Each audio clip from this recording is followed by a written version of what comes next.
Magandang gabi sa lahat ng tagapakinig. Ako po si Rhea, graduating student noon sa isang public high school dito sa Laguna. Gusto ko sanang ibahagi ang karanasan na hanggang ngayon ay hindi ko pa rin makalimutan. Noong 2019, member ako ng student council. Madalas kaming malate umuwi dahil sa pag-aahanda para sa graduation rites. Isang Miyerkules, inabot kami ng 7:30 PM sa school dahil sa pag-aayos ng stage sa covered court. 5 lang kaming naiwan.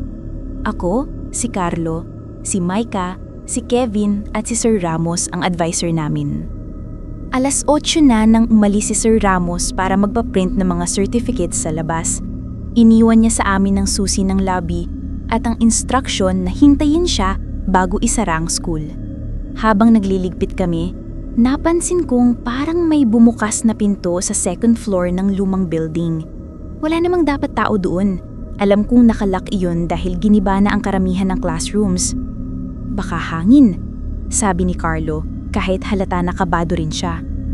Nagpatuloy kami sa pag-aayos pero ramdam namin na parang may nagmamasid. Tahimik na tahimik ang buong campus. Maya-maya, biglang tumunog ang school bell. Yung lumang bell sa second floor na ginagamit lang kapag may fire drill. Hindi na iyon gumagana simula pa ng 2014. Nagkatinginan kami.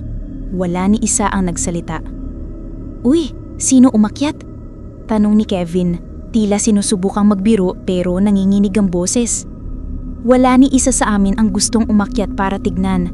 Kaya nagdesisyon kaming i-secure na lang ang gym at lumabas muna sa lobby para hintayin si Sir Ramos. Paglabas namin, tahimik pa rin pero ramdam ko na parang may malamig na hangin na dumaan sa batok ko. Pagdating ng 8:45, hindi pa bumabalik si Sir Ramos. Nag-text kami pero seen lang. Nagpasya si Micah na kumuha ng flashlight mula sa guardhouse pero pagdating niya, wala ang guard. Nakabukas ang maliit na logbook at may nakasulat sa huling entry. 8:12 PM. May bata sa lumong building. Umiiyak. Wala naman dapat tao sa campus, lalo na sa lumang building. Pinilit naming maging lokikal.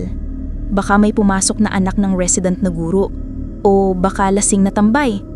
Pero bakit sa second floor? Bakit umiiyak?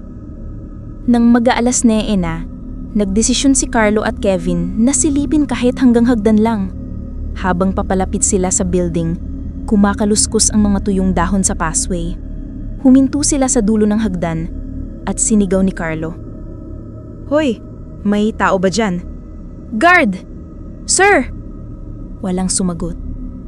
Pero may narinig kaming mahinang ingay, parang nag-iingay ang armchair. Dahan-dahan kumaladkad sa sahig. Tapos, malinaw naming narinig. "Teacher, bukas po. Huwag niyo akong iwanan." Boses ng bata, pero parang galing sa pinakamadilim na bahagi ng hallway. Tumakbo kami pabalik sa covered court, hindi na namin naalala ang gamit namin. Nakatayo lang kami doon, naghihintay na sana dumating si Sir Ramos. Bandang 9:10, dumating finally si Sir. Pagpihit niya ng susi sa front gate, tinanong niya agad kami bakit kami putlang-putla. Pagkwento namin, nakita kong parang alam niya na ang sinasabi namin. Tahimik lang siya. Ang sabi lang niya, "Next time, huwag kayong magpaiwan dito ng gabi. May bata talagang hindi nakauwi." Hindi niya ipinaliwanag yun. Hindi rin namin tinanong. Graduation day na nang narinig namin ng kwento galing sa isa sa mga janitor.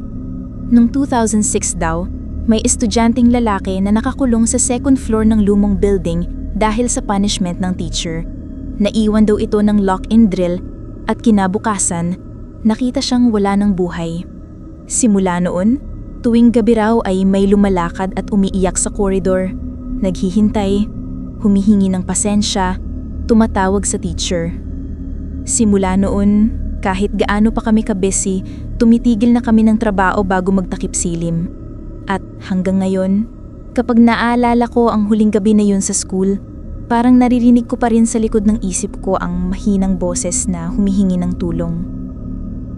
"Teacher, bukas po, huwag niyo akong iwanan."